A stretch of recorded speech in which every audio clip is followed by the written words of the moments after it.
போதும் என்று சொல்லுகிறான். Finally, he's saying enough, it is enough and it is enough. Woe is me, saying that being hated upon something. ஆகையால் சில காரியத்தில் இது வெறுப்படைந்ததையும் சில காரியங்களை விட்டு வேறுபட்டு ஜீவிப்பதையும் காண்பிக்கிறது. And this life reveals being hated upon certain things and leading a life of separation. கர்த்தருக்கு ஸ்தோத்திரம். Praise be to God. இந்த வசனங்களை மூன்று விதத்திலே நான் சொல்லுகிறேன். And in this verse, three words I want to utter in three different interpretations. முதலாவது இது இந்த சங்கீதக்காரனுடைய ஜீவியத்தை சொந்த ஜீவியத்தை பற்றியது. First, these verses reveal the personal life of psalmist. இரண்டாவது இந்த சங்கீதம் இஸ்ரவேல் ஜனங்களை பற்றிய ஒரு தீர்க்க தரிசனமாக இருக்கிறது.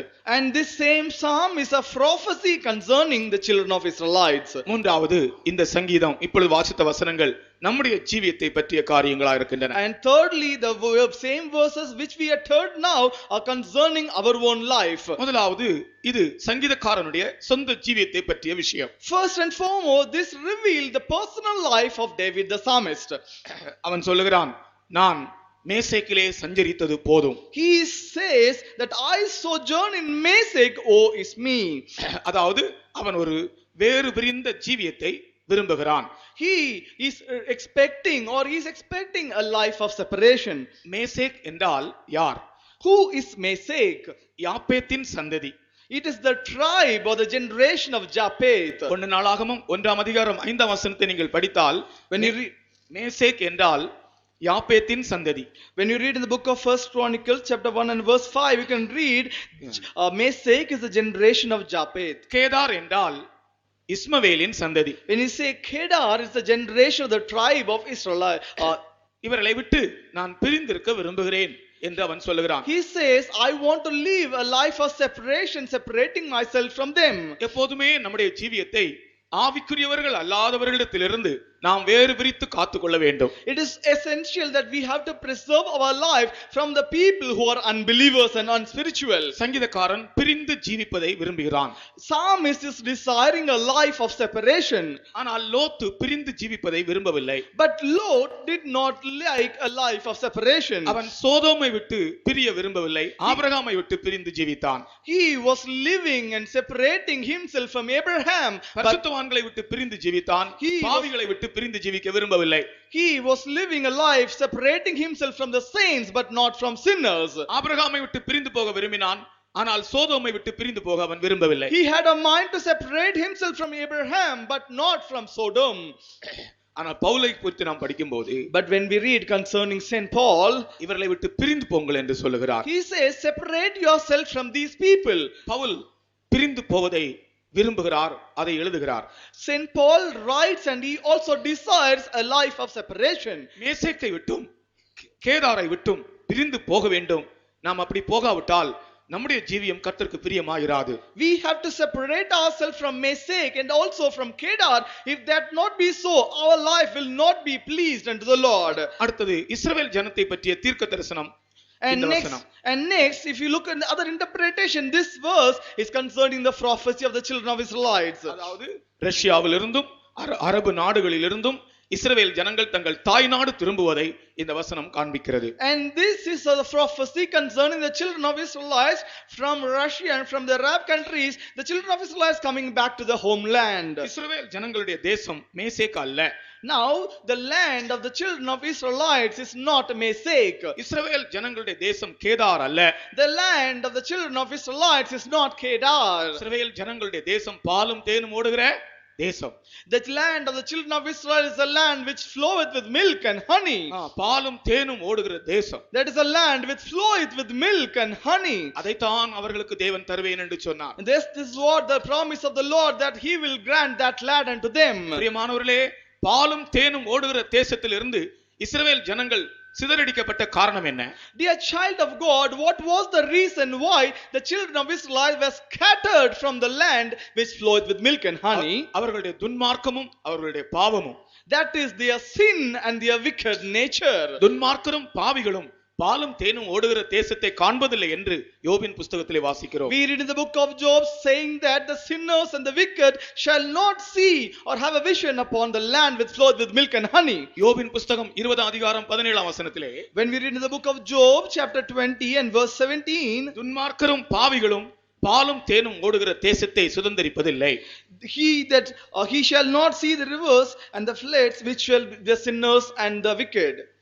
தேனும் நெய்யும் ஓடும் வாய்க்கால்களையும் ஆறுகளையும் அவன் காண்பதில்லை. தேனும் நெய்யும் ஓடுகிற வாய்க்கால்களையும் ஆறுகளையும் அவன் காண்பதில்லை. துன்மார்க்கன். He shall not see the rivers, the floods, the brooks of honey and butter. அப்ப கானான் தேசத்தில் இருக்கிற பாலும் தேனும் ஓடுகிற ஆறுகளை துன்மார்க்கர் காண்பதில்லை. Therefore the wicked will not be able to see the brooks, the river which floweth with milk and honey, that is the wicked. தங்களுடைய துன்மார்க்கத்து நிமித்தம்தான் அவர்கள் பாலும் தேனும் ஓடுகிற கானானை விட்டு சிதறடிக்கப்பட்டார்கள். Because of their wicked nation they were scattered from the land which floweth with milk and honey. ஆனால் ஒரு சந்தர்ப்பத்திலே அவர்களை தேவன் திருப்பி கொண்டு வருவார். But in one occasion the Lord will bring back them.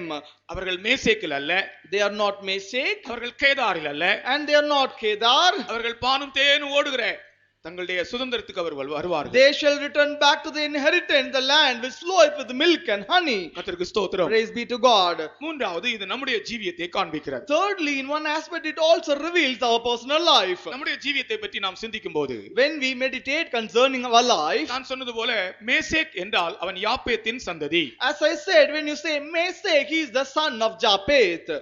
1 நாளாகமம் 1 அதிகாரம் 5 வசனத்திலே மேசேக் என்பவன் யாப்பேத்தின் பேரப்பிள்ளையாக இருக்கிறான். Now when we read in the book of First Chronicle chapter 1 and verse 5, we say that Mesek is the grandson of Japheth. இவர்கள் போய் குடியேறின தேசம்தான் Moscow என்று அழைக்கப்படுகிறது. And the land which they went and sojourned, that is called the land of Moscow. நீங்கள் சரித்திர பிரகாரமாய் வாசித்தால், When you read according to the history, இந்த Meshach என்பவர்கள் போய் குடியேறின இடம்தான் மாஸ்கோ என்று மாறியது. now the people, the tribes of Mesek, they went and sojourned to a land which was called Moscow. Meshech Tubal ஜாதிகளின் தலைவன் என்று கோகு அழைக்கப்படுகிறான். And Gog is called the king or the head of the tribe of Mesek. அப்ப இவர்கள் Russia போன்ற பகுதிகளிலே குடியேறினவர்கள். And these are the men which sojourned in the land, something like Russia. இந்த Meshach என்பவன் மேசேக்கினுடைய சந்ததி ஆவிக்குரியபடி எதை காண்பிக்கிறது? And when we say Mesek, the sons of Japheth, spiritually what did he discern? தேவனையும் விசுவாசிப்பதில்லை, வாக்குத்தத்தங்களையும் விசுவாசிப்பதில்லை, அப்படிப்பட்ட ஒரு சந்ததி. These are the generation, the tribe which shall neither believe on the God nor shall believe on the promise of God. இன்றைக்கும் கூட யாரெல்லாம் தேவனையும் தேவனுடைய வசனங்களையும் விசுவாசிக்கவில்லையோ அவர்கள் மேசேக்கின் சந்ததிதான். Even today the people who are not able to believe on God or not on the word of God, they are the still sons of Mesek. அவர்களை காண ரஷ்யாவுக்கு போக வேண்டிய அவசியம் இல்லை. You need not go to Russia to look unto them. இந்த கோயில் பட்டியலும் மேசேக்கின் சந்ததிகள் உண்டு. Even in this Koil Petti we can see the sons of Mesek. அவர்கள் தேவனை விசுவாசிக்க மாட்டார்கள். They will not believe God. அவர்கள் வாக்குத்தத்தங்களை விசுவாசிக்க மாட்டார்கள். They will not believe the promises of God. தேவன் இல்லை என்று மதிகேடன் தன் இருதயத்தில் சொல்லிக் கொள்கிறான். The fool had said in his heart that there is no God. இன்னைக்கு உலகத்திலே இந்தியாவிலே எத்தனையோ பேர் தேவன் இல்லை என்று சொல்லுகிறவர்கள் இருக்கிறார்கள். Today many atheists are there in this world, even in our own country, saying there is no God. தேவன் இல்லை என்று சொல்லுகிறவனுக்கு நாஸ்திகன் என்று பெயர். தேவன் உண்டென்று விசுவாசிக்கிறவனுக்கு ஆஸ்திகன் என்று பெயர். And the person who is called the communist say that there is no God, but the person who is called the rich, he says there is God. தேவன் இல்லை என்று சொல்லுகிறவர்கள் நாஸ்திகர்கள். The people who say there is no God are called atheists or the communist. தேவன் உண்டென்று விசுவாசிக்கிறவர்கள் ஆத்திகர்கள். And the people who believe on the God are the one who trust in the Lord. தேவன் உண்டென்று விசுவாசிக்கிறவர்கள் ஆத்திகர்கள், theists. There are thieves are the people who believe the Lord.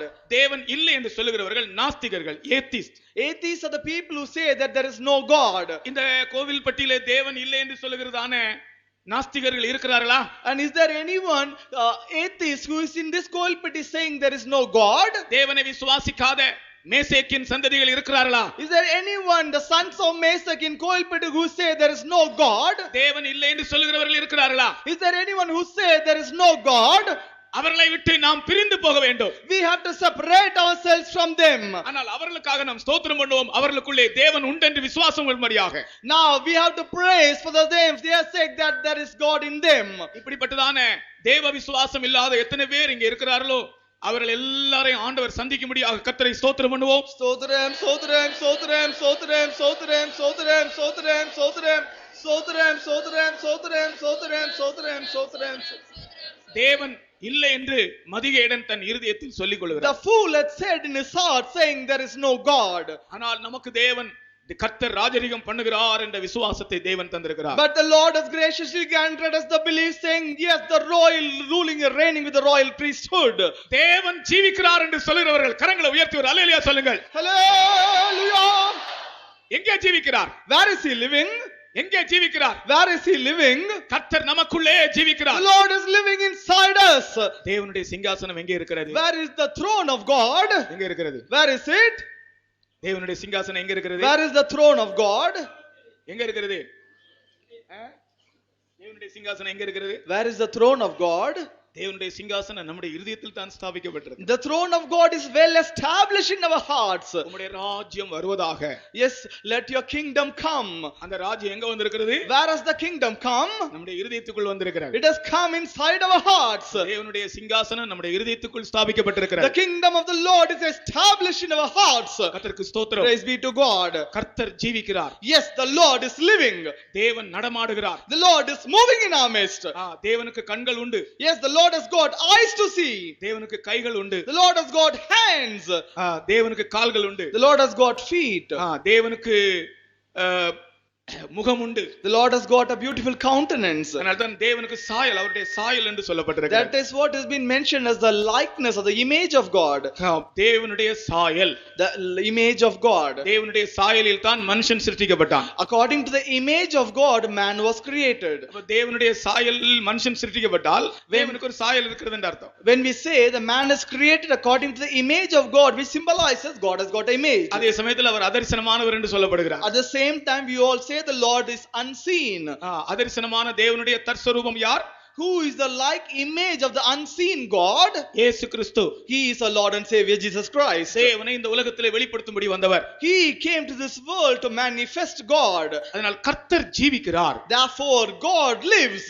மேசேக்கின் சந்ததியார் தேவன் விசுவாசம் அற்றவர்கள். The sons of Meshach do not have the belief of God. அல்லது உண்மையான தேவனை விசுவாசிக்காதவர்கள். Otherwise they are the people who do not believe on the true God. தெய்வம் அல்லாததை விசுவாசிக்கிறதுனால பிரயோஜனம் இல்லை. There is no use since you believe that is nothing out of God. இயேசு கிறிஸ்துவை தேவன் என்று விசுவாசிக்காதவர்கள் எல்லாரும் மேசேக்கின் சந்ததிதான். All the people who do not believe Jesus is the son of God are the sons of Meshach. கர்த்தருக்கு ஸ்தோத்திரம். Praise be to God. அவரை விசுவாசிக்கிறவன் மரித்தாலும் பிழைப்பான். He that believeth in him, even he dies, he shall live. நாம் எல்லாரும் ஒரு காலத்தில் மரித்தவர்களாய் கிடந்தோம். Once upon a time we were all people who are dead. தேவனை விசுவாசிக்கிற விசுவாசத்தால் நாம் ஜீவனுள்ளவர்களாய் மாறினோம். And we got life by the belief that we believe in the Lord. நான் மரித்து கிடந்தேன். I was dead. ஆனால் தேவனை விசுவாசித்த போது நான் ஜீவன் அடைந்தேன். But when I believed the Lord, life came into me. ஒரு காலத்திலே நாம் செத்த பிரேதங்களாக இருந்தோம். Once upon a time we were dead corpse. நடமாடும் பிணங்களாக இருந்தோம். We were corpse walking. ரோட்ல நடந்து கொண்டு போவோம், ஆனால் ஒரு பிரேதம் நடந்து போறது போல தான் இருந்தோம். But we were walking in the street as like of a corpse walking on the street. ஏனென்றால் நமக்குள்ளே ஜீவன் இல்லை. Because there was no life in us. ஆனால் தேவனை நாம் விசுவாசித்த போது, But when we believed the Lord, கர்த்தர் நம்மை ஜீவனுள்ளவர்களாய் மாற்றினார். oh, the Lord granted life unto our souls. இந்த சந்ததியார் தேவனையும் விசுவாசிக்க மாட்டார்கள், தேவனுடைய வாக்குத்தத்தங்களையும் விசுவாசிக்க மாட்டார்கள். Now this generation will neither believe the Lord nor believe in the promise of God. ஒரு மனிதனுடைய தேவ பக்தி என்றால் என்ன? What is called the pious nature of a man? சொல்லுங்கள், தேவ பக்தி என்பது என்ன? What is the godly, divine or pious nature in a man? தேவனுடைய வாக்குத்தத்தங்களை விசுவாசிப்பதுதான் தேவ பக்தி. Believing the promises of God is called the pious nature in a man. நாம் ஒரு வெண் வஸ்திரம் தரிப்பதோ நகை போடாமல் இருப்பதோ அல்ல தேவ பக்தி. Just wearing a white dress or a white garment or not wearing jewels is not a edification, not a pious nature in God. காவி வஸ்திரம் தரிப்பது அல்ல தேவ பக்தி. And putting on a saffron garment is not a pious nature. கழுத்திலே நெற்றியிலே பட்டை, கழுத்திலே கொட்டை, அந்த வேஷம் அல்ல தேவனுடைய தேவ பக்தி. Putting all tradition and ritual according to the religion is not a pious nature. பிரியமானவர்களே, தேவ பக்தி என்றால் என்ன? Dear children of God, what is the pious nature of God? வாக்குத்தத்தங்களை விசுவாசிப்பதுதான் தேவ பக்தி. Believing in the promises is called the pious of God. ஆகையால்தான் நாம் 1 தீமோத்தேயு 4ஆம் அதிகாரம் 8ஆம் வசனத்தில் படிக்கிறோம். Therefore, when we read in the book of 1 Timothy chapter 4 and verse 8, தேவ பக்தியோ இம்மைக்கும் மறுமைக்கும் வாக்குத்தத்தம் உள்ளதாய் இருக்கிறது. for having the promise of God of the life that now is and of that which is to come. வாசிங்க. சரீர முயற்சி அற்ப பிரயோஜனம் உள்ளது, தேவ பக்தியானது இந்த ஜீவனுக்கும் இதற்கு பின்வரும் ஜீவனுக்கும் வாக்குத்தத்தம் உள்ளதாகையால். அதை நான் விளக்கமாக சொல்லுகிறேன். அதனுடைய அர்த்தம் என்னவென்றால், தேவ பக்தி என்று சொல்லுகிறது என்ன? தேவனுடைய வாக்குத்தத்தங்களை விசுவாசிக்க கூடியதுதான் தேவ பக்தி. அது இம்மைக்கும் மறுமைக்கும் உனக்கு ஆசீர்வாதமாக இருக்கும். I just want to explain this more elaborately. What is called godliness? It is something believing on what is there and which is to come. இம்மைக்கும் மறுமைக்கும் உள்ள வாக்குத்தத்தங்களை விசுவாசிக்கிற ஒரு ஜீவியம். A life where you are able to believe the promises of God which are there and which are yet to come. வேத புத்தகத்திலே எழுதப்பட்டிருக்கிறதெல்லாம் தேவனுடைய வாக்குத்தத்தங்கள். All the things that is in written in the word of God in the scripture are called the promises of God. ஒரு மனிதன் வேதத்தில் சொல்லப்பட்டிருக்கிற வாக்குத்தத்தங்களை அப்படியே விசுவாசிக்க வேண்டும். A man of God should be able to believe all the promises mentioned in the scripture as like of that. அது இந்த உலகத்திலும் பலிக்கும், வரப்போகிற உலகத்துக்கும் பலிக்கும். And this will happen and come to pass even this world and in this world which is yet to come. இந்த உலகத்திலே நம்முடைய ஜீவியம் 70 வருஷம் அல்லாவிட்டால் 80 வருஷம் தான். In this world our age may be 70, maybe 80 years. Maximum ஒரு மனுஷன் அதிக நாட்கள் இருந்தால் 80 வருஷம் இருக்கிறான். A man if he lives in this world maximum for about 80 years. 100 வருடங்கள் கூட இந்த உலகத்தில் ஜீவிக்கிறது அபூர்வமாய் தான் இருக்கிறது. And in these days it is so precious that anyone is living for about 100 years. ஆனால் வரப்போகிற உலகத்தில் நாம் யுகா யுகமாய் ஜீவிப்போம். மரணமே இல்லை. Now in this world which is yet to come we shall live forever and ever. There is no death at all. பாருங்கள், 70 வருஷம் 80 வருஷம் எங்க இருக்கிறது? கோடா கோடி யுகா யுகங்கள் எங்க இருக்கிறது? Now just consider where is 70, where is 80 years and where is ever and ever and eternal perpetual endless life. அப்ப 70 வருஷம் 80 வருஷம் ஜீவிக்க விரும்புறோமா இல்ல யுகா யுகமாய் ஜீவிக்க விரும்புறோம்? Now your desire is to live here for 70 or for 80 years or for endless perpetual life. எனக்கு பரலோகம் வேண்டாம், இந்த பூமியில நான் ஒரு 80 வருஷம் 100 வருஷம் ஜீவித்தால் போதும்னு சொல்றவங்க கை உயர்த்துங்க. If anyone could say I don't want heaven, it is enough that I live 70 or 80 years in this world, please raise your hands. நாங்க பாஸ்டர்மாரெல்லாம் உங்களுக்காக ஜெபிக்க போறோம். Now all our pastors we are going to pray for you. நீங்க ஒரு 100 வருஷம் இந்த உலகத்திலே ஜீவிச்சிருங்க, ஆனா மரணத்துக்கு பிறகு பரலோகம் இல்ல. For 100 years lead a life in this world, but after death there is no heaven. கை உயர்த்துங்க பார்க்கலாம். எனக்கு பரலோகம் வேண்டாம், இந்த உலகத்துல நான் ஒரு 100 வருஷம் ஜீவித்தால் போதும். If anyone could say I don't want heaven, it is enough that I lead 100 years in this world, kindly raise your hands. ஒரு கை கூட உயரவில்லை. Not even one hand is above. சரி, இந்த உலகத்துல எனக்கு எப்பொழுது மரணம் வந்தாலும் பரவாயில்லை, நான் யுகா யுகமாய் ஆண்டவரோடு ஜீவிக்க விரும்புகிறேன் அப்படி சொல்றவங்க கரங்களை உயர்த்துங்க பார்க்கலாம். அதுதான் நம்முடைய நம்பிக்கை. That is what our hope is. இந்த உலகம் மாறி போகும். This world will change. இந்த வானம் அப்படியே மடமட என்று அகன்று போகுமா? And immediately this heaven shall be rolled off. இந்த பூமி வெந்து உருகி போகுமா? And this earth shall melt like a brass. இந்த வானத்துல காண்கிறதான எல்லா சூரிய சந்திரன் எல்லாம் அகன்று போகும். All the sun, the moon and the stars of this world can flee away. வஸ்திரங்கள் போல் எல்லாம் பழசாய் போகுமா? As like a garment it shall become old. இனி கொஞ்ச நாட்கள் இந்த வானம் காணப்படாது. And the sky what we are able to see now, in short while it shall be removed. ஆனா இப்பொழுது எங்க போனாலும் இந்த வானம் இருக்கிறது. Because wherever we go in this world we can see the sky.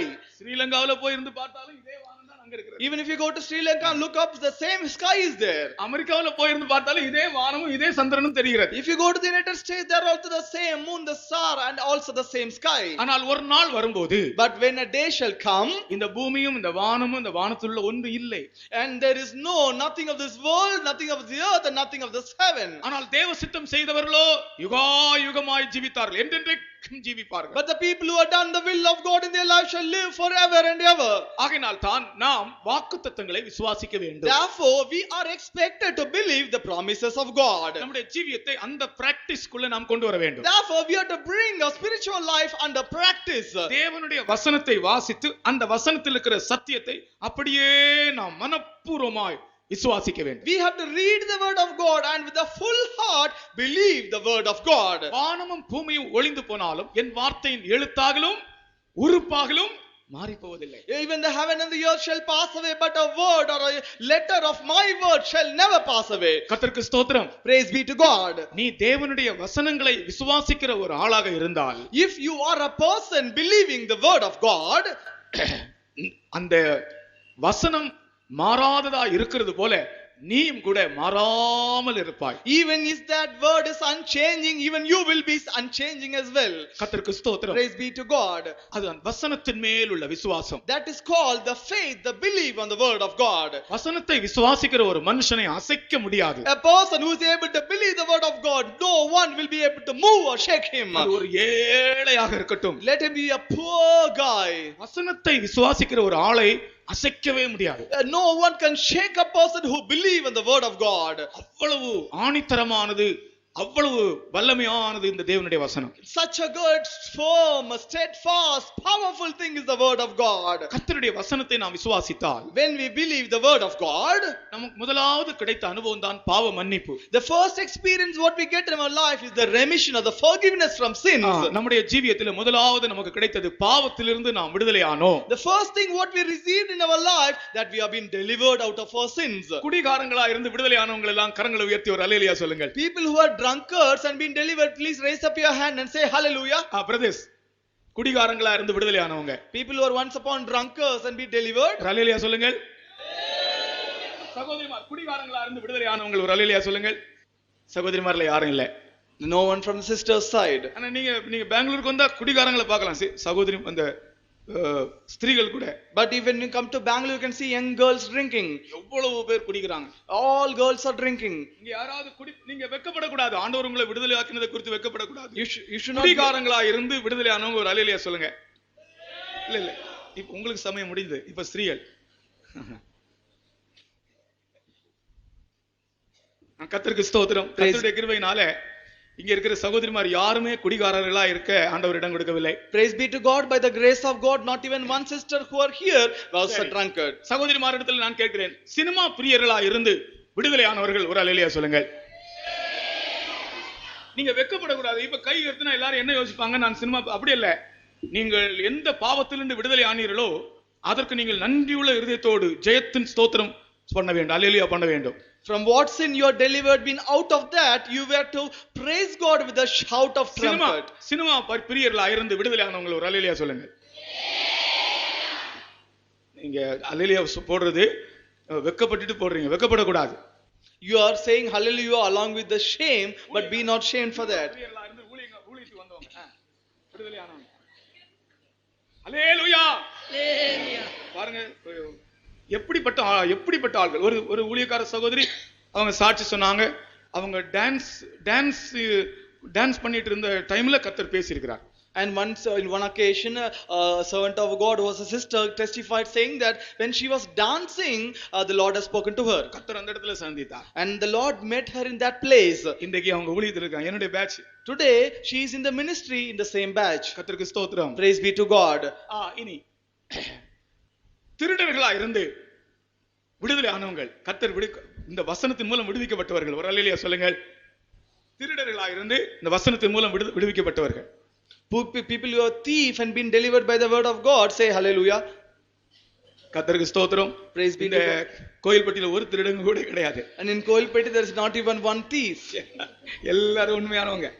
Everyone is faithful. சகோதரிமார் பக்கத்துல திருடிகளா இருந்து ஆண்டவருடைய வசனத்தால் விடுவிக்கப்பட்டவங்க ஒரு அல்லேலூயா சொல்லுங்கள். ஒரு திருடிகள் கூட இல்லை. Not even one thief. கர்த்தருக்கு ஸ்தோத்திரம். Praise be to God. அசுத்தமான புத்தகங்கள் வாசிக்கிற பழக்கத்திலிருந்து விடுவிக்கப்பட்டவர்கள் ஒரு அல்லேலூயா சொல்லுங்கள். அசுத்தமான புத்தகங்கள் வாசிக்கிற பழக்கத்திலிருந்து விடுவிக்கப்பட்டவர்கள். All the people who have been once upon reading abominable books and been delivered from that, say hallelujah. யாருமே வாசித்ததில்லை. No one were reading that. மாம்சத்தின் இச்சைகள், கண்களின் இச்சைகள், இதிலிருந்து இருந்தெல்லாம் விடுதலை ஆனவங்க ஒரு அல்லேலூயா சொல்லுங்க. People of சிலர் இந்த காரியத்தை கதை கேட்கிற மாதிரி கேக்குறாங்க. நான் சொல்றது, some people are listening to this as we are uttering a tale or a story. நான் எதற்காக இதை சொல்கிறேன் என்றால் உங்களை வெளிப்படுத்தும்படியாக அல்ல. இப்படிப்பட்ட நிலைமையிலிருந்து தேவ வசனம் நம்மை விடுவித்தது.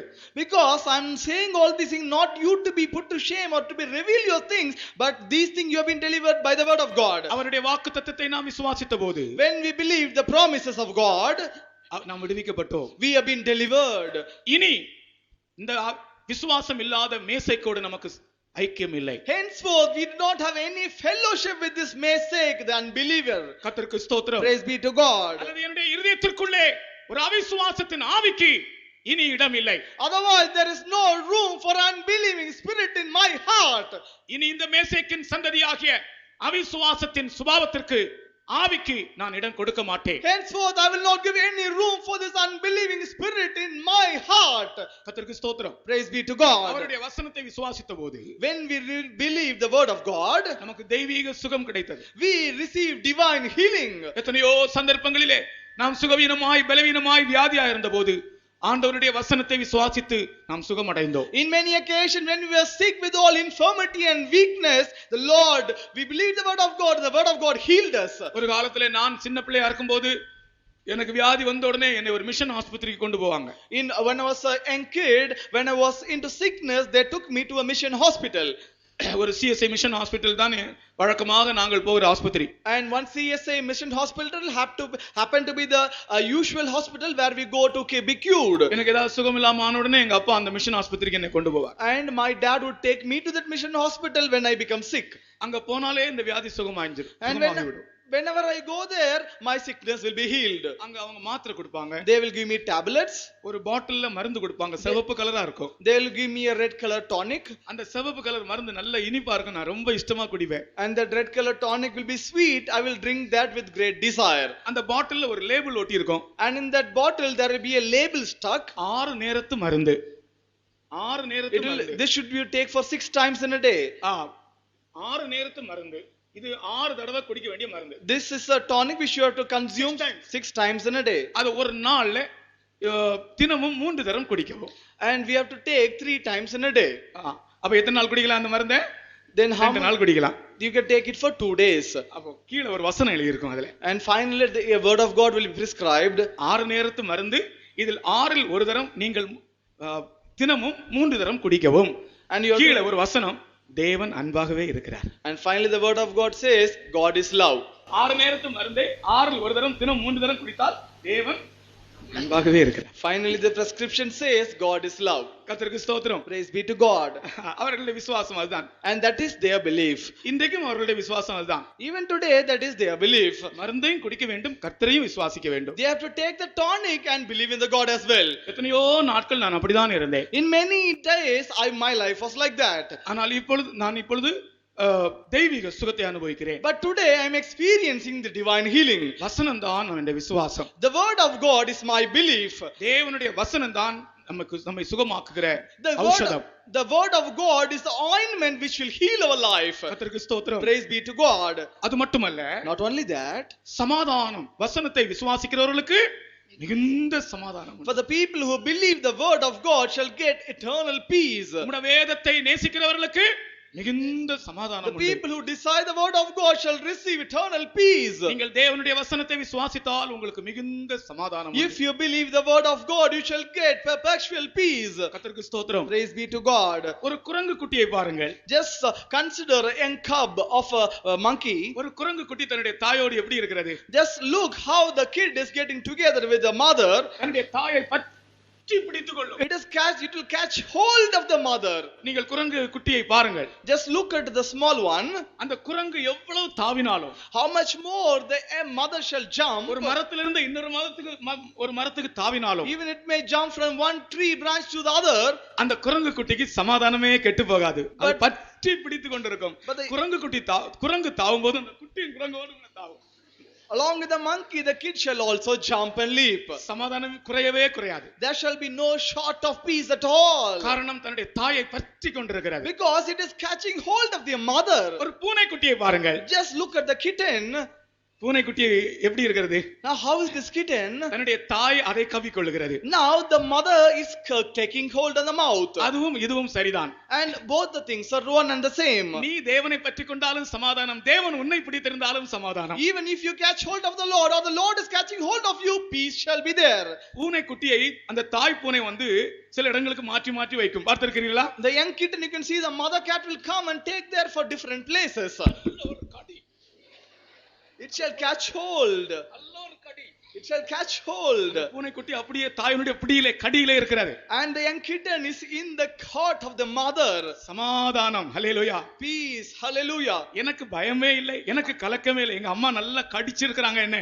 I do not have any fear. I do not be troubled and perplexed. My mother has bitten me well. நான் என்னுடைய அம்மாவுடைய பிடியில் இருக்கிறேன். Because I am in the catch of my mother. நான் என் அம்மாவை பிடித்திருக்கிறேன். Because I have caught hold of my mother. இதுதான் வேதத்தை விசுவாசிக்கிறவர்களுடைய ஜீவியம். This is the life of the people who believe the word of God. உம்மை உறுதியாய் பற்றிக்கொண்ட மனதை உடையவன் உம்மையே நம்பி இருக்கிறபடியினால் அவனை பூர்ண சமாதானத்தோடு காத்துக்கொள்வீர். Since the man who has caught hold of you believeth only on you, you shall preserve him with perfect peace. ஆனால் மேசேக்கின் சந்ததியார் என்ன செய்ய மாட்டார்கள்? Now what the sons of Meshach will not do, வசனத்தை விசுவாசிக்க மாட்டாங்க. they will not believe the word of God. சந்தர்ப்பம் வரும்போது வசனம் ஒரு பக்கம் இருக்கும், இவங்க ஒரு பக்கம் போவாங்க. When situation come, the word of God will be on one side and they shall move to the other side. எட்டு திக்கும் எங்கும் ஒன்றாய் முட்டி ததும்பி முளைத்தோங்கும் ஜோதியை கட்டி மூடரெல்லாம் கட்டி சுருட்டி கக்கத்தில் வைப்பார், கருத்தில் வையார். அகத்தியர் சொல்றார், எட்டு திக்கும் எங்கும் ஒன்றாய் முட்டி ததும்பி முளைத்தோங்கும் ஜோதியை, இதான் அந்த ஜோதி, மூடரெல்லாம் கட்டி சுருட்டி கக்கத்தில் வைப்பார், கருத்தில் வையார். தலையில இருக்காது, வேதம் கக்கத்தில் தான் இருக்கும். இன்னைக்கு எத்தனையோ பேருக்கு பைபிள் எங்க இருக்கு? பைபிள் கையில தான் இருக்கு, பைபிள் மூளையில இல்ல. Bible is not in their brain but is in their hand. Bible உன்னுடைய மூளைக்கு வர வேண்டும். Bible should come to your mind, in your brain. இன்னைக்கு எத்தனையோ பேருடைய பைபிள் அவருடைய கையில் தான் இருக்கிறது. Many people are holding Bible still in their hands. தேவன் இந்த எழுத்துக்களை எங்கே எழுதி இருக்கிறார்? The Lord has written, graven these where? அவைகளை நான் சதையான இருதயத்தில் எழுதுவேன். I have graven thee on the heart of flesh. அன்றைக்கு கற்பலகைகளில் எழுதின அதே கரம், and the same hand on that day wrote on the stones. இன்னைக்கு சதையான இருதயத்தில் எழுதி கொண்டிருக்கிறது. Today it is writing in your heart, which is flesh. வேதம் வாசிக்கும் போது நீ ஒரு சதையான இருதயத்தோடு வாசித்தால், when you read the scripture, if you are able to read with the heart of flesh, இந்த வாசிக்கிற இந்த வேதம் அப்படியே உன் இருதயத்தில் பதிகிறது. the same word of God, what you read will be fixed or graven in your heart. கொஞ்சம் மெழுகை உருக்கி just melting the facts. ஒரு 5 ரூபாய் நாணயத்தை அல்லது 1 ரூபாய் நாணயத்தை எடுத்து அந்த மெழுகிலே, இந்த உருகின மெழுகிலே நீங்கள் பதித்து பாருங்கள், இந்த நாணயம் அதிலே பதியும். Just take 1 rupee coin and put that on the melted one, you can see the graven image is there. நீ வேதம் வாசிக்கும் போது, கர்த்தருடைய வசனத்தை வாசிக்கும் போது உருகின நொறுங்கின இருதயத்தோடு, இளகின இருதயத்தோடு நீ வாசித்தால், சதையான இருதயத்தோடு வாசித்தால், வாசிக்கிற வேத பகுதி சத்தியம் அப்படியே உன் இருதயத்தில் பதிகிறது. Therefore when we read the scripture, the word of God, if you are able to read with the broken and a contrite spirit and heart, what you read will be graven or fixed in your heart. ஓ கர்த்தருடைய நாமத்துக்கு ஸ்தோத்திரம். Oh praise be to the name of the Lord. இன்னைக்கு अनेகருடைய Bible அவங்களுடைய தலையில இல்லை. Today many people, the Bible, the scripture is not in their mind, in their head. அநேகருடைய Bible அவங்களுடைய வீட்ல தான் இருக்கிறது. And many people are having Bible only at their homes. ஆனால் கர்த்தருடைய பைபிள் எங்க இருக்க வேண்டும்? But where should be the scripture of God? நம்முடைய மனதிலே வர வேண்டும். It should come to the mind. அப்பொழுது உனக்கு மிகுந்த சமாதானம். Then shall you have a great peace. மிகுந்த சமாதானம். There shall be great peace. நம்முடைய வேதத்தை நேசிக்கிறவர்களுக்கு The people, மிகுந்த சமாதானம் உண்டு. the people who decide the scripture, the word of God, shall given more peace. இங்கே கூட நீங்கள் யாரெல்லாம் சமாதானம் இல்லாமல் வந்திருக்கிறீர்களோ உங்களுக்கு சமாதானம் உண்டு. நீங்கள் மேசேக்கின் சந்ததி அல்ல. Now if here anyone has come here without peace, there shall be more peace for you. If you believe the word of God, you are not the sons of Meshach. நீங்கள் வேதத்தை விசுவாசித்தால், if you believe the word of God, நீங்கள் உலகத்தை ஜெயிப்பீர்கள். you will overcome this world. உலகத்தை ஜெயிக்கிற ஜெயமே உங்கள் நம்முடைய விசுவாசம். Our faith is the faith which overcomes the world. கர்த்தருடைய வசனத்தை விசுவாசிக்கும் போது, when you believe the word of God, நீங்கள் உலகத்தை ஜெயிக்கலாம். you can overcome this world. உலகம் என்றால் என்ன? What is this world? மாம்சத்தின் இச்சையும், கண்களின் இச்சையும், ஜீவியத்தின் பெருமையும் உலகத்தில் உள்ளவைகள். All the things like the lust of the eye, lust of the flesh, and the pride of life belongeth to this world. மாம்சத்தின் இச்சைகள், கண்களின் இச்சைகள், ஜீவியத்தின் பெருமைகள் இதெல்லாம் உலகத்தில் உள்ளவைகள். These things like the lust of the eye, the lust of the flesh, and the pride of life belongeth to this world. உலகத்தை ஜெயிக்கிற ஒரு மனுஷனுக்கு மாம்சத்தின் இச்சையோ கண்களின் இச்சையோ இல்லை. For a man who is able to overcome this world have neither the lust of the eye nor the lust of the flesh. கர்த்தருக்கு ஸ்தோத்திரம். Praise be to God. இந்த விஷயத்தில் நீங்கள் எத்தனை பேர் ஜெயம் எடுத்திருக்கிறீர்கள்? In this matter, how many of you have taken victory? உலகம் அநேகரை வஞ்சித்துக் கொண்டே இருக்கிறது. Today the world is deceiving many people. நாம் உலகத்தை ஜெயிக்கும் போது நம்முடைய கண்களுக்கு இச்சை இல்லை. When we overcome this world, our eyes will not have any lust. நாம் உலகத்தை ஜெயிக்கும் போது நம்முடைய சரீரத்தின் அவயவங்களில் இச்சைகள் போராடாது. When we overcome this world, the members of the body, there will be no struggling of the flesh. நல்ல ஜெயத்தை ஆண்டவர் தருகிறார். Lord will give great victory. வசனத்தை விசுவாசிக்கிற விசுவாசத்தின் மூலமாக, Just by the belief that you believe the word of God. உங்கள் விசுவாசமே உலகத்தை ஜெயிக்கிற ஜெயம். Your faith is the faith which overcome the world. இன்றைக்கு உலகமானது பல விதமான பாவங்களிலே இழுக்கப்பட்டு போய் கொண்டே இருக்கிறது. Today in this world we can see people are being deceived, enticed by diverse kinds of sins. அழகும் சௌந்தரியமும் உலகத்தை வஞ்சித்துக் கொண்டே இருக்கின்றன. The beautiness and the countenance are deceiving this world. உலகத்தின் அழகை பாருங்கள், இன்னைக்கு அநேகரை இழுத்துக் கொண்டிருக்கிறது. Look at the beauty of this world, it is deceiving and pulling people towards. உலக அழகு நம்மை இழுக்காமல் இருக்கும்படியாக இயேசு அழகும் சௌந்தரியமும் இல்லாதவராய் மாறினார். For Jesus changed without any form and without any beauty, because we should be removed out of the beauty of the world. இயேசுக்கு அழகும் இல்லை, சௌந்தரியமும் இல்லை. Jesus did not have any beauty or any good countenance. பெந்தேகோஸ்தேக்காரங்களை பாருங்க, பெந்தேகோஸ்தேக்காரங்களுக்கு கூட அநேகருக்கு அவங்களுடைய அலங்காரத்தில் இருந்து அவர்களுக்கு விடுதலை இல்லை. And even many Pentecostal children, they do not have a deliverance out of the devoning nature. நகை மேல் ஆசை போகவில்லை. They have not forsaken jewels. வஸ்திரத்தின் மேல் ஆசை போகவில்லை. They have not forsaken the love of dress. இதெல்லாம் உலகத்தில் உள்ளவைகள். These are the things which belong to the world. உலகமும் அதன் இச்சையும் ஒழிந்து போகும். The world and the lust shall pass away. தேவனுடைய சித்தம் செய்கிறவனோ என்றென்றைக்கும் நிலைத்திருப்பான். But he that doeth the will of God shall remain forever. அப்ப தேவனுடைய வசனத்தின் மேல் உண்டான விசுவாசம், Now the belief that you have upon the word of God, ஒரு பெரிய ஜெயத்தை ஒரு மனுஷனுக்கு கொடுக்கிறது. that will give a great victory to a man.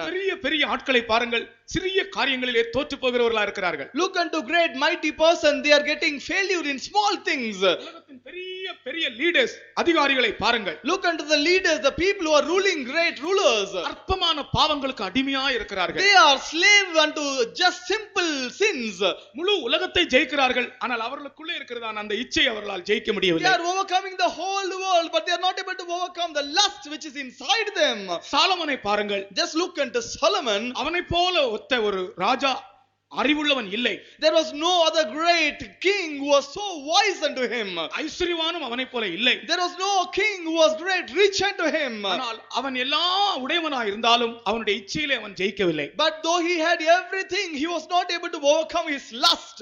தாவீது ராஜாவை பற்றி ஒரு இடத்திலே படிக்கிறோம். When concerning David the king, we read in one occasion, நான் படித்துக் கொண்டிருக்கும்போதே நான் ஒரு அதிர்ச்சி அடைந்தேன். and when I was just reading, I was astonished. தாவீது சீயோன் கோட்டையை பிடித்தான். David took over the fort of Zion. அது தாவீதின் நகரமாயிற்று. That became the city of David. எவ்வளவு பெரிய சந்தோஷம். What a great joy. எவ்வளவு பெரிய ஜெயம். What a great victory. அதுக்கு அடுத்த அதிகாரம் வாசித்து பாருங்க. When you just read the next chapter, அதுக்கு அடுத்த அதிகாரத்துல in the next chapter, what is there in the next chapter? Today you just read this word. சீயோன் கோட்டையெல்லாம் பிடிச்சாச்சு. After taking over the fort of Zion, அதுக்கு கீழ வாசி. நான் அதிர்ச்சி அடைந்தேன். when I read that, I was astonished. சீயோன் கோட்டையெல்லாம் பிடிச்சது சரிதான். It is good that you are taken over the fort of Zion, ஆனா அவன் அநேக ஸ்திரீகளையும் தேடினான் சொல்லி. but it is mentioned you are seeking more women. அவன் எப்ரோனில் இருந்து வந்த பின்பு எருசலேமில் இன்னும் அதிகமான மறுமனையாட்டிகளையும் ஸ்திரீகளையும் கொண்டான். பாருங்க, அந்த வசனத்துக்கு இந்த வசனத்துக்கு எவ்வளவு வித்தியாசம் பாருங்க. Now what a great difference between that verse and this word. 5ஆம் அதிகாரத்திலே 7ஆம் வசனத்தில் சொல்லப்பட்டிருக்கிறது, தாவீது சீயோன் கோட்டையை பிடித்தான், அது தாவீதின் நகரமாயிற்று. In 2 Samuel chapter 5 in the 7th verse we read, David took the stronghold of Zion, the same is the city of David. எவ்வளவு பெரிய ஜெயம். What a great victory. ஆனால் 13ஆம் வசனம் சொல்லுகிறது அவன் இன்னும் அதிகமான மறுமனையாட்டிகளையும் ஸ்திரீகளையும் கொண்டான். The 13th verse we read, and David took him more concubines and wives unto Jerusalem, out of Jerusalem. அந்த வசனத்துக்கு இந்த வசனத்துக்கு எவ்வளவு வித்தியாசம் பார்த்தீர்களா? Just look what a great difference between that word and this word. தேவன் விரும்பாத ஒரு காரியம். This is a thing which the Lord desireth not. அநேக மறுமனையாட்டிகளையும் ஸ்திரீகளையும் அவன் கொண்டான். He took more concubines and wives. எவ்வளவு பெரிய ஜெயம் ஜெயித்த தாவீது, A great David who took great victory. இந்த ஸ்திரீகளுக்கு அவங்க அடிமையாயிடுறாங்க. He was a person slave unto women. சாலகத்தின் வழியாக போன தாவீது, The David which went through the path of drainage, அவ்வளவு பெரிய ஜெயத்தை ஆண்டவர் கொடுத்திருந்தும் கூட, though the Lord granted him a great victory, கீழே வரும்போது அவன் அநேக ஸ்திரீகளை கொண்டான். எதுக்கு அநேக ஸ்திரீகளை கொள்ள வேண்டும்? and when we read in 13th verse, we read that he took many wives and concubines. Why should he do that? ஈசாக்கை பாருங்கள், Just look at Isaac. அவனுக்கு ஒரே ஒரு மனைவிதான். He had only one wife, அது கூட அவங்க அப்பா அவனுக்கு பார்த்து வைத்ததான ஒரு பொண்ணு. and this is a bride which his father had found for him. ஒரே மனைவியோடு ஜீவித்து மரித்தவன். And he is a person lived with one wife and died. கர்த்தருக்கு ஸ்தோத்திரம். Praise be to God. ஆனால் இவனோ, இந்த தாவீதோ அநேக ஸ்திரீகளை கொண்டான். But here we read this David took over many wives. கர்த்தர் அதை விரும்புகிறதில்லை. The Lord did not desire that. அப்ப அதன் காரணம் அவன் அந்த விஷயத்தை ஜெயிக்கவில்லை. Because the reason is he did not have a overcoming life on that. அதற்குரிய விசுவாசம் அவனுக்குள் உருவாகவில்லை. There was no faith in him which is subjected into this. Zion கோட்டை பிடித்தும் இப்படிப்பட்ட ஒரு தோல்வி இருந்தால் என்ன பிரயோஜனம்? After even taking court of the fort of Zion, if you have such a failure, what is the use? ஆகையால் தான் நாம் உலகத்தில் உள்ளவைகளை ஜெயிக்க வேண்டும். Therefore we have to overcome the things of the world. இன்னைக்கு அநேக தேவனுடைய பிள்ளைகளுக்கு சில விஷயங்களில் ஜெயம் இல்லை. For today many children of God do not have a victory over many things. இந்த கூட்டத்தின் முடிவிலே கர்த்தர் உங்களை அபிஷேகிக்க போகிறார். At the end of this meeting the Lord is going to anoint you. ஒரு பெரிய அபிஷேகம் உங்கள் மேல் A இறங்கும். great anointing shall come down. அப்பொழுது நீங்கள் ஜெயிப்பீர்கள். Then you shall take victory. இந்த மேசேக் என்பவன் யார்? Who is this Meshach? தேவனுடைய வசனத்தின் மேலும் தேவன் மேலும் விசுவாசம் இல்லாத ஆவி. He is the spirit which do not have a faith upon the God, upon the word of God. இனி அடுத்ததாக கேதார் என்பவன் யார்? Next, who is Kedar? இவன் இஸ்மவேலின் சந்ததி. These people are called the sons of Ismail. Kedar என்பவன் இஸ்மவேலின் சந்ததி. Kedar are the generation of Ismail. ஆதியாகமம் 25ஆம் அதிகாரம் 13ஆம் வசனத்திலே அதை நீங்கள் படிக்கலாம். And you can read this in the book of Genesis chapter 26 and verse 13. Kedar என்பது கூட அரபு நாடுகளில் ஜீவிக்கிறவர்கள். And these people who are called Kedar live in the Arab countries. இது மாம்சீகமான ஒரு ஜீவியத்தை காண்பிக்கிறது. And this reveals a carnal life. லூக்கா 3ஆம் அதிகாரத்தில் சில மாம்ச சுபாவம் உள்ளவர்களை நாம் படிக்கிறோம். And in the book of Luke chapter 3 we read concerning people having carnal nature. 3ஆம் அதிகாரம் முதல் வசனத்திலே In the 3rd chapter and verse 1 சில ஆட்களை பற்றி நாம் படிக்கிறோம். we read concerning certain people. முதலாவது திபேரியு ராயன், First Timerian, இரண்டாவது பிலாத்து, second is Pilate, மூன்றாவது ஏரோது, and third is Herod, நான்காவது Lysanias, and fourth is Lysania, நான்காவது பிலிப்பு, and fourth is Philip, ஐந்தாவது Lysanias, and fifth is Lysania, ஆறாவது அன்னா, and fourth is Ananias, ஏழாவது காய்பா. and seventh is இந்த Caiaphas. 7 பேரும் மாம்சீகமானவர்கள். And all these 7 people are people with carnality. இவர்கள் spiritual ஆட்கள் அல்ல. And these people are not spiritual.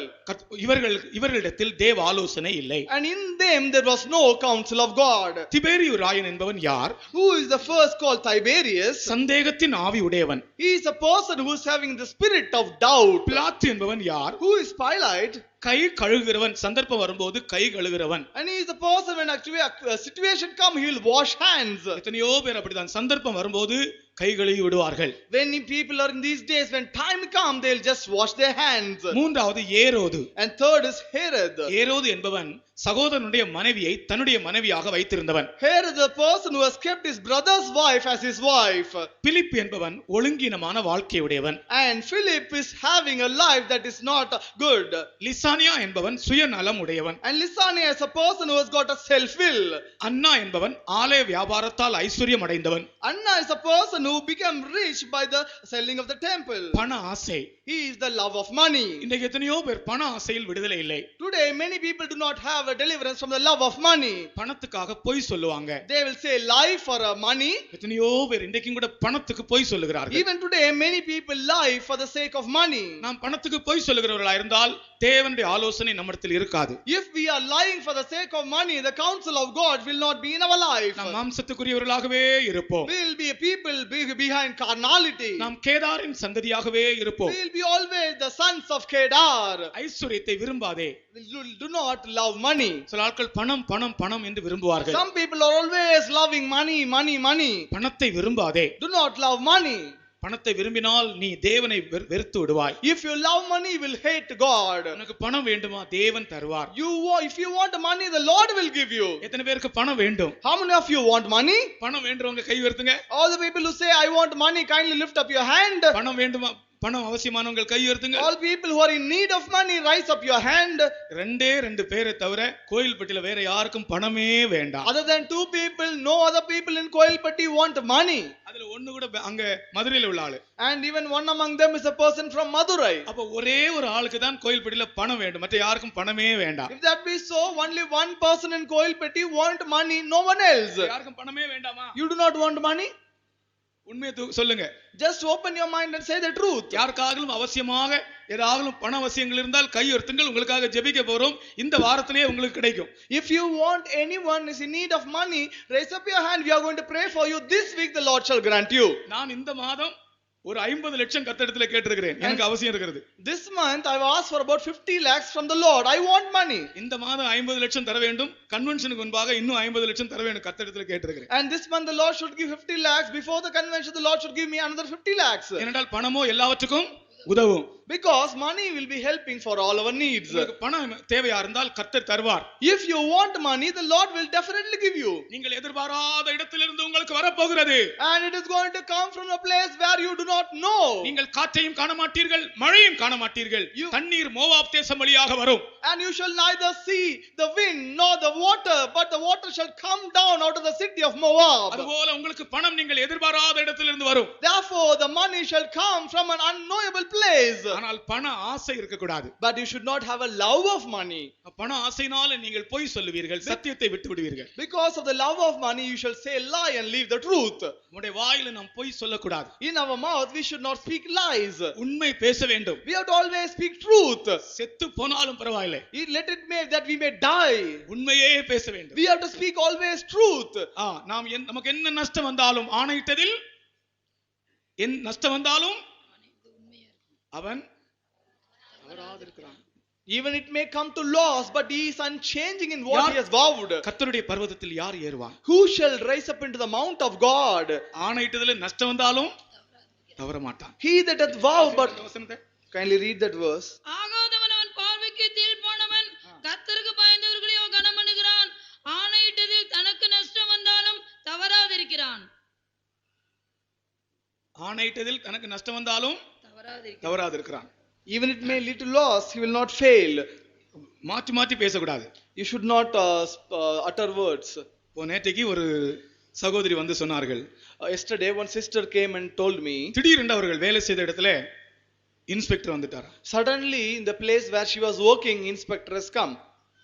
அப்போ அவங்க வேலை செய்த இடத்தினுடைய ஓனர் சொல்லியிருந்தாராம், இன்ஸ்பெக்டர் வந்தா என்னென்ன காரியங்களை நீ போய் சொல்ல வேணும், இப்படிதான் சொல்ல வேணும்னு சொன்னாரா. And the owner had thought her saying that when the inspector come, so and so matter you have to say so and so lies. Inspector வந்தோடனே இவங்க போய் சொல்லிட்டாங்க. And when the inspector has come, she has told a lie. ஆனா தான் சொன்னது பொய் என்று inspector விளங்கி விட்டார். And the inspector has had a knowledge that what she is saying is a lie.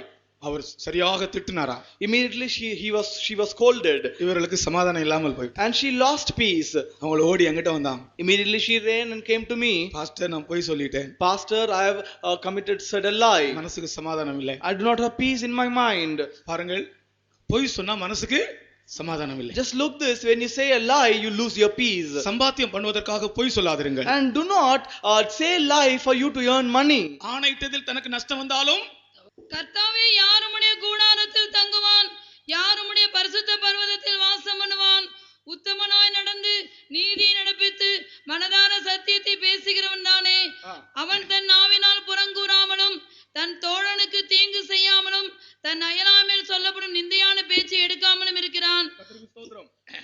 God. அவன் தன் நாவினால் புறம் கூறாமலும், He will not backbite with his tongue. தன் நாவினால் புறம் கூறாமலும், தன் தோழனுக்கு தீங்கு நினையான், தன் தோழனுக்கு தீங்கு செய்யாமலும், தன் அயலான் மேல் சொல்லப்படும் நிந்தையான பேச்சை எடுக்காமலும் தன் இருக்கிறான். அயலான் மேல் சொல்லப்படும் நிந்தையான பேச்சை எடுக்காமலும் இருக்கிறான். He will இப்ப not. யாரை பற்றியாவது உங்கள்ட்ட யாராவது ஒரு தீமையான காரியம், டேய் தெரியுமா, இன்னாரை பற்றி தெரியுமா, தெரியுமாடி, தெரியுமாடா என்று சொன்னா நீங்க என்ன செய்வீங்க? அதை எடுப்பீங்களா, எடுக்க மாட்டீங்களா? Now if anyone could say something evil about others, what will you do? தெரியுமா, இப்படிதான் அந்த காரியம், தெரியுமா, அப்படியா, உடனே அதை நீங்கள் வைத்துக் கொள்வீர்கள். Immediately you will take that. தன் அயலான் மேல் சொல்லப்படுகிற நிந்தையான பேச்சை எடுக்காமலும் இருக்கிறீர்கள். You should not take the reproach that is being spoken about your neighbor. தேவனுடைய வசனத்தின் மேல் விசுவாசம் உள்ளவன், உண்மை உள்ளவன் அப்படி செய்யவே மாட்டான். He that has got a faith in the word of God, a truth, the guy should not do that. அவன் விசுவாசம் இருக்கிறது, பணம் ஒரு விஷயம் அல்ல. Because he has got the belief, money is not a மாற்றி மாற்றி matter. பேச மாட்டான். And he will not speak anything diverse. இந்த அண்ணா எப்படிப்பட்டவன் தெரியுமா? You know how is this Annas? ஆலய வியாபாரத்தால் ஐஸ்வர்யம் அடைந்தவன். He is a person by the business of a temple he became rich. அடுத்தது காய்பா. Second there is the Caiaphas. காய்பா எப்படிப்பட்டவன் தெரியுமா? You know how is Caiaphas? அவன் வஸ்திரத்தை கிழித்தவன். He is the person. ஆசாரிய வஸ்திரத்தை கிழித்தவன். He rent the dress, the garment of the royal priest. தேவனுடைய ஆசாரியர்களுக்கு ஒரு பிரமாணம் உண்டு. There is a law to the priest of God. உணர்ச்சி வசப்பட்டு நீ ஆசாரிய வஸ்திரத்தை கிழிக்க கூடாது. You should not rent your garments being in haste. சில உணர்ச்சி வசப்பட்டு ஆத்திரம் வரும்போது என்ன செய்யக்கூடாது? ஆசாரிய வஸ்திரத்தை கிழிக்க கூடாது. Some people hastily should not rent your garment, the garment of priest. ஆனால் இந்த காய்பா தன்னுடைய ஆசாரிய வஸ்திரத்தை கிழித்தவன். But the Caiaphas is the person who rent his clothes. அது அவனுடைய ஊழியத்தையும் கர்த்தரையும் கனவீனப்படுத்தினதை காண்பிக்கிறது. And this is an experience showing or revealing dishonoring his ministry and dishonoring the Lord. மாம்சத்துக்குரியவர்கள் தேவனை கனவீனப்படுத்துவார்கள். He that of flesh will dishonor the Lord. நாம் எந்த காரியத்திலும் தேவனையோ ஊழியங்களையோ கனவீனப்படுத்தக்கூடாது. In no way we have to dishonor the Lord or the ministry of God. திபேரியு Rayan சந்தேகப்படுகிறவன், பிலாத்து கை கழுகிறவன், ஏரோது மாம்சத்தின் ஆவி, பிலிப்பு ஒழுங்கினமானவன், லிசானியா சுயநலமுடையவன், அன்னா பண ஆசை பிடித்தவன், காய்பா வஸ்திரத்தை கிழித்தவன். இப்படிப்பட்டவர்கள் ஆவிக்குரியவர்கள் அல்ல. And these people are not spiritual.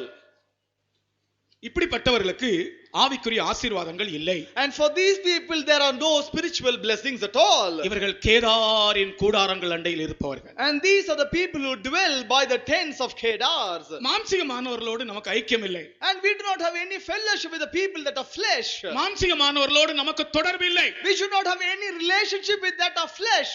நான் மேசேக்கிலே சஞ்சரித்தது போதும். It is enough that I dwelt in Mesek. கேதாரின் கூடாரங்கள் அண்டையில் குடியிருந்தது போதும். It is enough that I dwelt in the tabernacles of Kedar. சமாதானத்தை பகைக்கிறவர்களிடத்தில் என் ஆத்துமா குடியிருந்ததும் போதும். It is enough that I dwell nigh by the people who hate peace. சமாதானத்தை பகைக்கிறவர்கள் என்றால் யார்? Who are the people who hate peace?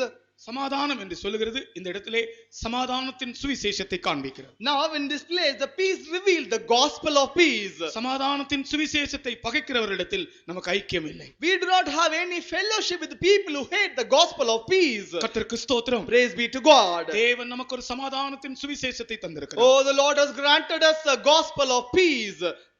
சமாதானத்தின் சுவிசேஷத்தை பகைக்கிறவர்கள் தான் ஆட்களோடு பகையோடும் கசப்போடும் ஜீவிப்பார்கள். People who have the gospel or hate the gospel of peace live a life of hatred and bitterness. இங்க இருக்கிற ஆட்களோட கேட்கிறேன், எனக்கு யாரோடும் ஒரு பகை இல்லை, நான் எல்லாரோடும் சமாதானமா இருக்கிறேன் என்று உங்களால் சொல்ல முடியுமா? And I put forward a question before you. Can anyone here say, I do not have any bitterness or any hatred with any man of this world? எனக்கு யாரோடும் எந்த பகையும் இல்லை. I do not have any hatred with anyone. பகைக்கிறவர்களோடு எனக்கு ஐக்கியமும் இல்லை. I do not have any relationship with or fellowship with any people who are hatred. சொல்ல முடியுமா? Can you say that? எனக்கு எல்லாரோடும் நான் யாவரோடும் சமாதானமா இருக்கிறவர்கள் ஒரு அல்லேலூயா சொல்லுங்கள். உங்களுடைய அல்லேலூயாவுல தெரிஞ்சு போச்சு நீங்க சமாதானம் இல்லாம இருக்கீங்க. Just in the voice of hallelujah it is revealed that you are leading a life without peace. நீங்கள் இன்றைக்கு சாயங்காலமே போய் நீங்கள் யாரோடையாவது சமாதானம் இல்லாமல் இருந்தால் அவரிடத்தில் சமாதானமாக வேண்டும். Even this evening you go, if you are not peace with anyone, go and attain peace. நீ பலிபீடத்தில் அண்டையிலே உன் காணிக்கையை செலுத்த வரும்போது, when you remember that coming to pay your offering near the altar, உன் சகோதரனிடத்தில் உனக்கு குறை உண்டென்று உனக்கு வெளிப்பட்டார், If you remember there is something short before you with your brother, அங்கே தானே உன் காணிக்கை வைத்து விட்டு there leave your offering.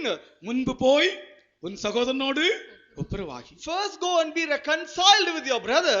பின்பு வந்து உன் காணிக்கையை செலுத்து. Later come and pay the vow or altering. என்னமோ தெரியல, எனக்கு இந்த நாட்கள்ல கொஞ்ச நாட்களா எனக்கு ஏற்கனவே அந்த பழக்கம் உண்டு. ஆனால் இப்பொழுது அதிகமாக என்னை யாரெல்லாம் பகைத்தார்களோ, எனக்கு விரோதமாக யாரெல்லாம் கிரியை செய்தார்களோ அவர்களுக்காக நான் அதிகமாக ராத்திரில ஜெபித்துக் கொண்டிருக்கிறேன். I do not know these days generally what I do, that in the night times I pray for people who hated me or who did evil in my life. நாம் உண்மையா இருந்தால் கூட நம்மை விளங்கிக் கொள்ளாமல் எத்தனையோ பேர் நம்மை பகைத்தவர்கள் உண்டு. Even if we are faithful without understanding our life, there are people who hated us. அவர்களுடைய பேரை சொல்லி அவர்களை ஆசீர்வதியும் ஆண்டவரே என்று ஜெபிக்கிறேன். இருதயம் அப்படியே விசாலமாகிறது. I'm just saying, uttering their names and saying, bless them Lord. When I do that, my heart is brightening. And நமக்கு தீமை செய்தவர்கள், நமக்கு துரோகம் பண்ணினவர்கள், நம்மிடத்தில் நன்மை பெற்று நமக்கு தீமை செய்தவர்கள், அவர்களுக்காக நான் ஜெபித்துக் கொண்டிருக்கிறேன். And I am praying for the people who did evil in my life and my traitors who hated me, for them I am praying. கொஞ்ச நாட்களாக ஆவியானவர் எனக்கு பெரிய ஏவுதலை தந்து கொண்டிருக்கிறார். And for a short while the Lord has given, Spirit of God is giving me a great urging in my. உன்னை பகைக்கிறவர்களுக்காக நீ ஜெபம் பண்ணு என்று சொல்கிறார். He said, pray for the enemies who are hating you. சத்துருத்துவமே இல்லை. And there is no enmity there. தேவனுடைய பிள்ளைகள், சமாதானத்தை பகைத்தவர்களிடத்தில் என் ஆத்துமா குடியிருந்தது போதும். And he says, my soul hath long dwelt with him that hateth peace. நான் குடியிருந்தது யாரோடு? நான் குடியிருப்பது யாரோடு? And where is my habitation or my dwelling place? ஐக்கியமாய் ஜீவிக்கிற தேவனுடைய பரிசுத்தவான்களோடு, with the saints of God who lead a fellowship life. பகையே இல்லை. There is no hatred at all. பகையை சிலுவையினால் கொன்றார்.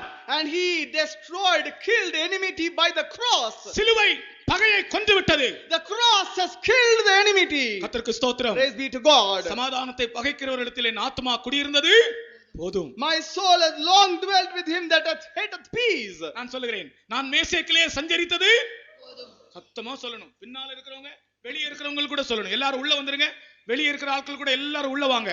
All the people who are just sitting outside are kindly requested to come inside the meeting hall. கர்த்தர் ஒரு பெரிய அபிஷேகம் தர போகிறார். The Lord is going to give a great anointing to us. நான் மேசேக்கிலே சஞ்சரித்தது போதும். கேதாரின் கூடாரங்களில் அண்டையில் குடியிருந்ததும் போதும். சமாதானத்தை பகைக்கிறவரிடத்தில் என் ஆத்துமா குடியிருந்தது போதும். எல்லாரும் முழங்கால் படிடுவோம். Shall we all kneel down? நான் சமாதானத்தை விரும்புகிறேன். I desire peace. ஆமென். கர்த்தர் ஒரு பெரிய அபிஷேகத்தை நம்முடைய மத்தியில் அனுப்ப போகிறார். Now the Lord is going to send a great anointing in our midst. அவிசுவாசத்தின் ஆவியை அகற்ற விரும்புகிறார். He want to remove the spirit of unbelief. மாம்சத்தின் ஆவியை அகற்ற He விரும்புகிறார். want to remove the spirit of carnality. கர்த்தர் உங்களுக்கு ஒரு அபிஷேகம் தர போகிறார். The Lord is going to give you anointing. வெளியே இருக்கிறவர்கள் எல்லாரும் உள்ளே வாருங்கள். கர்த்தர் ஒரு அபிஷேகத்தை ஊற்ற போகிறார். All the people standing outside, please come inside the meeting hall. The Lord is going to pour a great anointing.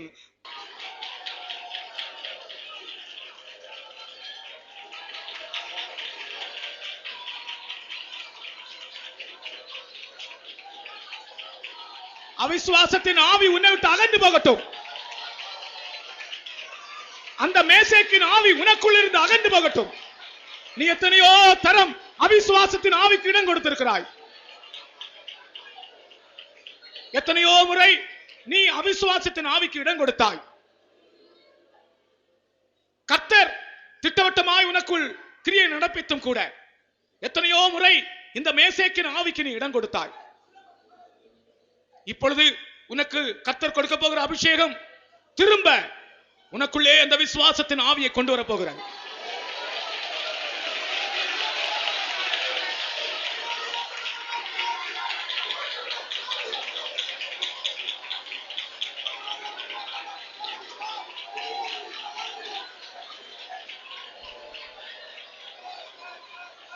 ஒரு பெரிய அபிஷேகம் நம்முடைய மத்தியில் கர்த்தர் அனுப்புகிறார்.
நான் விசுவாசிப்போர் இன்னார் என்றறிவேன்.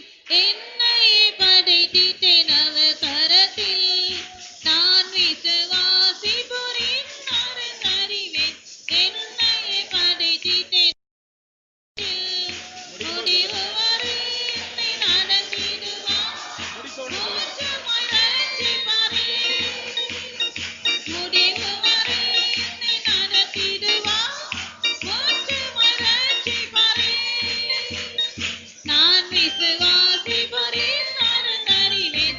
என்னையே படைத்திட்டேன் அவர் கரத்தில். நான் விசுவாசிப்போர் இன்னார் என்றறிவேன். என்னையே படைத்திட்டேன் அவர் கரத்தில். முடிவு வரை என்னை நடத்திடுவார். மோட்சமாய் ரட்சிப்பாரே. முடிவு வரை என்னை நடத்திடுவார். மோட்சமாய் ரட்சிப்பாரே. முடிவு வரை என்னை நடத்திடுவார். மோட்சமாய் ரட்சிப்பாரே. முடிவு வரை என்னை நடத்திடுவார். மோட்சமாய் ரட்சிப்பாரே. முடிவு வரை என்னை நடத்திடுவார். மோட்சமாய் ரட்சிப்பாரே. அவிசுவாசத்தின் ஆவி உனக்குள் இருந்து அகன்று போகுவதாக.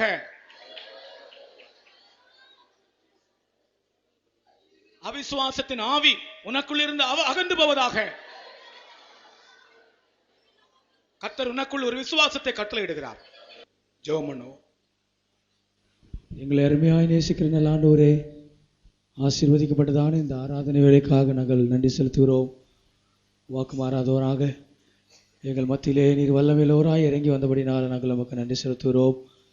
ஜீவனுள்ள தேவனை, பரிசுத்தராகிய தேவனை ஆராதிக்கும்படியாக கர்த்தாவே எங்களுக்கு எந்த விதமான தகுதியும் இல்லை. ஆனாலும் கர்த்தர் எங்களை தகுதிப்படுத்தி உம்மை ஆராதிக்கிற பாக்கியத்துக்குரியவர்களாக எங்களை அழைத்திருக்கிறபடினால் நாங்கள் நமக்கு ஸ்தோத்திரம் செலுத்துகிறோம்.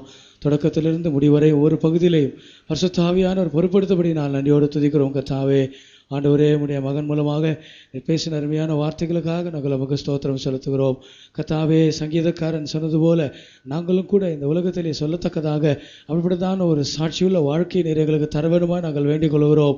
கர்த்தாவே, வாக்குத்தத்தங்களை, தேவனுடைய வார்த்தைகளை ஆண்டவரே நாங்கள் விசுவாசிக்காதவர்களாய் அல்ல ஆண்டவரே, எங்களுடைய அவிசுவாசத்தெல்லாம் நீக்கி எங்களுடைய இருதயங்களை இந்த காலவேளையிலே விசுவாசத்தினால் நினைத்திருக்கிறபடினால நாங்கள் நமக்கு நன்றியோடு ஸ்தோத்திரிக்கிறோம். கர்த்தாவே, கர்த்தருடைய வார்த்தையை நாங்கள் அப்படியே விசுவாசித்து எங்களுடைய எல்லா பிரச்சனை வேலைகளிலும் எல்லா சூழ்நிலைகளிலும் நாங்கள் கர்த்தாவினுடைய வாக்குத்தத்தத்தை சார்ந்து கொள்ள விசுவாசமுள்ளவர்களாய் எங்களை இன்னுமாய் கட்டி எழுப்ப வேண்டுமாய் வேண்டிக் கொள்கிறோம். ஜனங்களுடைய விசுவாசங்கள் எல்லாம் நீக்கி இருக்கிறபடினால ஸ்தோத்திரிக்கிறோம். ஆண்டவரே, எல்லா மேசேக்கின் ஆவிகளையும் ஆண்டவரே நீ ஜனங்களிடத்தில் நீ அவமாக்கி இருக்கிறபடினால ஸ்தோத்திரம். ஆண்டவரே, ஸ்தோத்திரம் ஐயா. கர்த்தாவே, ஒவ்வொருவரையும் விசுவாச வீரர்களாய் மாற்றிருக்கிறபடினால் நாங்கள் நன்றியோடமாய் ஸ்தோத்திரிக்கிறோம், துதிக்கிறோம். கர்த்தாவே, ஆண்டவரே, நாங்கள் வெறுக்க வேண்டிய காரியங்கள் எல்லாம் வெறுத்து விடத்தக்கதாக ஆண்டவரே எங்களுடைய ஜீவியத்திலே நாங்கள் உம்மை போல மாறத்தக்கதாக எங்களுக்கு உதவி செய்ய வேண்டுமாய் வேண்டிக் கொள்கிறோம். கேட்கப்பட்டதான சத்தியங்களை ஒன்றையும் நாங்கள் கர்த்தாவே விட்டுவிடாதபடிக்கு அவர்கள் எல்லாம் எங்களை அனுபவமாய் மாற எங்களுக்கு உதவி செய்யும் சுவாமி. ஸ்தோத்திரம், ஸ்தோத்திரம், ஸ்தோத்திரம், ஸ்தோத்திரம், ஸ்தோத்திரம். சமாதானத்தை ஆண்டவரே எங்களுக்கு தருவேன் வாக்குத்தத்தம் பண்ணியிருக்கிறபடினால ஸ்தோத்திரிக்கிறோம். இந்த காலையிலேயும் தேவனுடைய ஜனங்களை சமாதானத்தால் நிறைத்தபடினால் நாங்களுக்கு ஸ்தோத்திரம் செலுத்துகிறோம். கர்த்தாவே, தொடர்ந்து உம்முடைய சமூகம் எங்களோடு கூட இருக்கும்படியாக வேண்டிக் கொள்கிறோம். சாயங்கால வேளையிலேயும் கூட நடக்கிறதான கர்த்தாவே கூட்டங்களை நீர் ஆசீர்வதிக்க வேண்டுமாய் வேண்டிக் கொள்கிறோம். இந்த கடைசி கூட்டத்தை மிகவும் ஆசீர்வாதமாய் மாற்றும்படியாக ஜெபிக்கிறோம். உம்முடைய நாமத்தை நீர் மகிமைப்படுத்தும், பெரிய காரியங்களை செய்யும், கொடையிரும். இயேசுவின் மூலம் கேட்டுக்கொள்கிறோம் நல்ல பிதாவே. நம்முடைய கர்த்தராகிய இயேசு கிறிஸ்துவின் கிருபையும் பிதாவாகிய தேவனுடைய அன்பும் பரிசுத்த ஆவியின் ஐக்கியமும் நம் அனைவரோடும் சதா காலங்களிலும் தங்கியிருப்பதாக. அல்லேலூயா, அல்லேலூயா, அல்லேலூயா.